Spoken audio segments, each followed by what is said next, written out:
2 parents dead, 1 son charged. The evidence looks airtight. So what does a defense lawyer do when the facts are unbeatable? Simple. You don't fight the crime. You fight reality itself. From a defense attorney's perspective, this is the kind of case that makes even the most seasoned lawyers feel sick to their stomach. Forget smoke and mirrors. Forget clever cross-examinations. This isn't a mystery. There's no shadowy stranger. No masked intruder. The prosecution doesn't need theatrics. They've got a narrative that writes itself. A troubled adult son, years of addiction, escalating conflict, and 2 brutally killed parents. In the public's eyes, the verdict already feels decided. Guilty. Lock him up. Throw away the key. And that's exactly what makes this case so dangerous for the defense. Because when jurors walk into a courtroom already emotionally convicted, logic doesn't matter nearly as much as psychology. The prosecution doesn't just have evidence, they have moral outrage on their side. Hollywood royalty, a beloved director, a respected activist, slaughtered inside their own home. That alone poisons the jury pool. Every potential juror is thinking the same thing. Who could do this to their own parents? A defense attorney looking at this case knows one brutal truth immediately. You cannot win by denying the act. Trying to argue he didn't do it would insult the jury's intelligence. And when you insult a jury, you lose them forever. Once that happens, the rest of the trial is just a countdown to sentencing. So the defense has to do something counterintuitive, something uncomfortable, something that feels almost morally offensive to the public. They have to say, yes, he did it. But then they have to add something far more unsettling. He didn't understand that it was wrong. That's where this case stops being about blood and starts being about the human mind. Because once the facts are locked in, the only battlefield left is mental responsibility. Not innocence, not guilt, but accountability. And that's a razor-thin legal line that decides whether someone dies in prison or disappears into a psychiatric hospital for the rest of their life.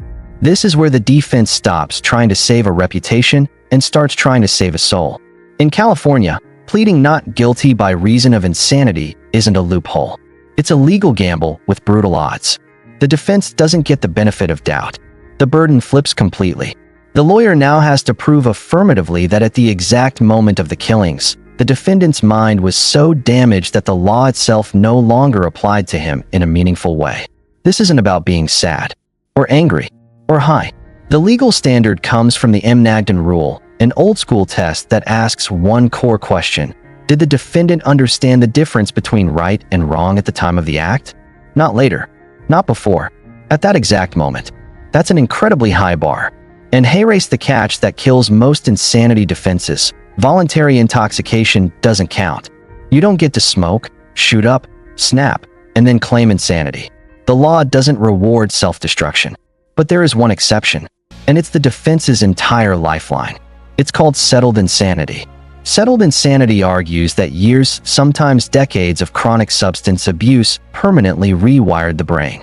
Not temporarily, not situationally, permanently. The drugs didn't cause a bad night. They caused a lasting psychotic disorder that exists even when the person is sober. This is where the defense stops talking about the night of the crime and starts talking about an entire lifetime. Every rehab stint, every psych eval, every paranoid episode, every moment where reality slipped just a little further away. The defense builds a timeline not of addiction, but of mental collapse. The story becomes, this wasn't a man who lost control. This was a man who lost reality. If the defense can convince jurors that the defendant lived in a delusional world where his parents weren't protectors, but threats, then morality itself breaks down. And once morality breaks down, criminal intent collapses with it. That's not sympathy. That's law.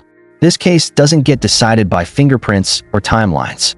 It gets decided inside a jury's head, and more specifically, inside their understanding of how the human mind can fracture beyond repair. Once the insanity defense is on the table, the courtroom stops feeling like a murder trial and starts feeling like a medical battlefield. Because now, the question isn't what happened, it's what was happening inside him when it happened. And that's where expert witnesses become the most powerful weapons on both sides. A seasoned defense attorney knows this truth cold. Jurors don't understand mental illness intuitively. Most people think insanity means wild behavior, screaming, or complete incoherence. Real psychosis doesn't always look like that. Sometimes it looks quiet. Sometimes it looks organized. Sometimes it looks terrifyingly normal until it isn't. So the defense's job is to re-educate the jury, step by step, on what long-term substance-induced psychosis actually does to a brain. The defense would bring in elite forensic psychiatrists, the kind who've testified in death penalty cases, federal insanity trials, and high-profile homicide defenses. These experts don't just interview the defendant once and call it a day. They conduct deep-dive evaluations that can take weeks or months. Long interviews, cognitive testing, psychological batteries, brain chemistry analysis, a forensic autopsy of the mind. Their job is to reconstruct the defendant's mental state not emotionally, but scientifically. In Hay Race, where the defense goes for the jugular, pattern recognition. They don't present Nick as a man who suddenly snapped. They present him as a man whose mind had been unraveling in slow motion for years. Every rehab stay becomes relevant. Every failed treatment. Every paranoid episode brushed off as just drugs. Every moment where his behavior crossed from addiction into something darker, something disconnected from reality. The defense builds a timeline not of criminal intent, but of mental erosion. Medical records become gold. Psychiatric notes mentioning paranoia, delusional thinking, auditory hallucinations, extreme distrust, dissociation. Friends' statements about him not being there anymore. Family accounts of him believing things that didn't make sense. Text messages that read disorganized, frantic, or irrational. Social media posts that spiral into conspiratorial or grandiose thinking. This is where the defense stacks brick after brick until the jury can no longer dismiss it as coincidence. And then comes the hardest part: explaining psychosis without sounding like an excuse. The defense experts would testify that substance-induced psychotic disorders can become permanent. That after enough neurological damage, the brain doesn't reset when the drugs stop. The delusions stay. The false beliefs harden. Reality becomes negotiable. And once that line is crossed, the person may still function, but they're functioning inside a reality that isn't shared by the rest of us. That's a terrifying concept for jurors. And the defense leans into that fear. They explain that someone in a psychotic state can appear calm, articulate, even deliberate while operating under beliefs that are completely false. A person can believe their parents are enemies, or imposters, or threats, or part of some imagined plot. And if that belief feels real, then their actions feel justified within that delusion. Morality collapses because the premise itself is broken. This is where the prosecution pushes back hard. They bring their own experts, psychiatrists who testify that addiction doesn't equal insanity. That anger isn't psychosis. That entitlement isn't delusion. They argue that the defendant knew exactly who his parents were, that he knew killing was wrong, that the argument the night before shows motive. That time passed. That choices were made. And this is where the defense attorney goes on offense. They attack the prosecution expert's methodology. How long did they spend with the defendant? 2 hours? 3? Did they review his full medical history or just skim it? Did they speak to family members? Did they analyze years of records or just the days surrounding the crime? The defense draws a sharp contrast. We looked at a lifetime. They looked at a snapshot. Then the defense reframes the prosecution's strongest arguments as evidence of insanity. Take behavior after the crime. A rational person understands consequences. A sane person hides. A sane person cleans up, creates alibis, lawyers up immediately. But confusion? Wandering? Disorganized movement? Lack of a coherent escape plan? Those don't scream calculation. They scream mental disarray. The defense hammers this point relentlessly. Premeditation requires a functioning moral compass. It requires the ability to weigh right and wrong.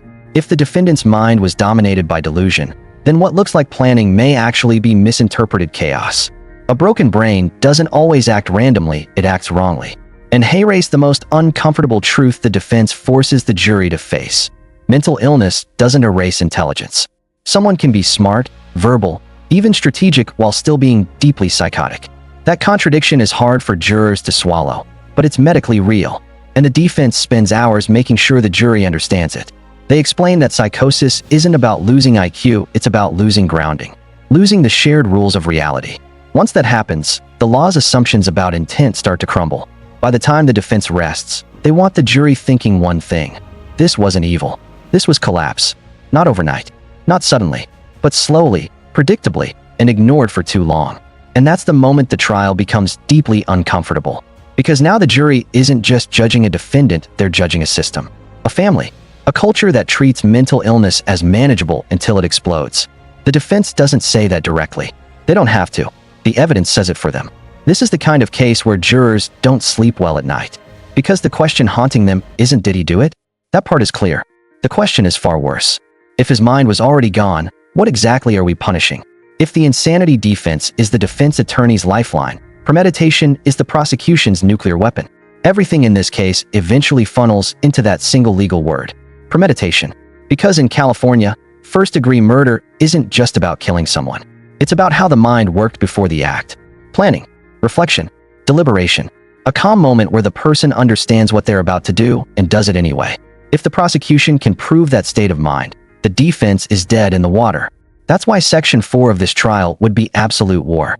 The prosecution will stand in front of the jury and say this wasn't spontaneous. This wasn't heat-of-the-moment chaos. They'll point to the argument at the party the night before. Voices raised, tension building, old resentment bubbling to the surface. They'll argue motive, years of conflict, control, money, addiction, boundaries. Then they'll talk about time. Hours passed. Enough time to cool off. Enough time to think. Enough time to choose. And jurors understand that logic instinctively. The prosecution will say, he had time to stop. He didn't. That's premeditation. But the defense doesn't fight that logic head-on. They dismantle the assumption underneath it.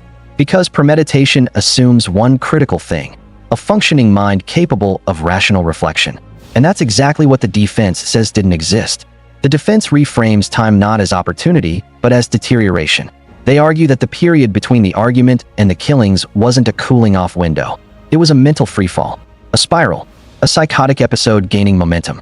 They explain that in psychosis, time doesn't stabilize emotions, it amplifies delusions. Thoughts loop, fear compounds, false beliefs harden into perceived truths. In other words, time doesn't bring clarity, it brings collapse. This is where the defense leans hard on expert testimony again, but now with a very specific purpose: to destroy the legal meaning of deliberation. The psychiatrists explain that someone in a delusional state can appear to wait, pause, or hesitate while their mind is actually stuck in a loop of irrational fear or distorted belief. What looks like planning from the outside can be, neurologically, obsession without control. The defense attorney will stand up and say something like this: premeditation requires choice. Psychosis removes it. Then comes the timeline battle. The prosecution will try to lock down a time of death. Saturday night versus Sunday morning. Why? Because the later the act, the stronger their argument that the defendant had time to plan. Time equals intent. Intent equals first-degree murder. The defense attacks that certainty mercilessly. They highlight uncertainty in forensic estimates, margins of error, conflicting indicators, the reality that time of death isn't a stopwatch, it's an estimate. And that estimate matters because if the killings occurred during a continuous psychotic episode that began earlier, then the legal foundation of premeditation starts cracking. The defense argues that this wasn't a pause followed by a decision. It was a single, unbroken mental event, a prolonged psychotic break that didn't reset just because the clock moved forward. Then the defense tackles what jurors instinctively latch onto: behavior. The prosecution will say, he knew how to use a weapon. He directed his actions. He targeted specific victims. Those are purposeful acts. The defense agrees and then flips the meaning. They explain that psychosis doesn't eliminate goal-directed behavior. It corrupts the goal itself. A delusional person can act with focus if that focus is driven by a false belief. The law doesn't ask whether someone acted intentionally. It asks whether they acted with moral awareness. That distinction is everything. A man who believes he's preventing harm isn't deliberating murder in his own mind. He's executing a distorted sense of survival. And that's not a justification, it's a legal explanation. This is where the defense brings up what didn't happen. No sophisticated escape plan. No long-term concealment. No coherent narrative to avoid responsibility. No attempt to disappear in a way that suggests understanding of legal consequences. Instead, confusion, disorientation, wondering. Behavior inconsistent with someone who believed they'd just committed a legally wrong act. The defense pounds this point. People who understand they've committed first-degree murder act differently afterward. They don't float aimlessly. They don't look lost. They don't behave like someone who just woke up inside a nightmare they don't fully understand. And then comes the most uncomfortable moment of the entire trial. The defense attorney looks at the jury and essentially says, if you believe he planned this, you must also believe he understood what planning meant. And if you believe he understood what planning meant, you must ignore years of documented mental deterioration. They forced the jury into a binary choice.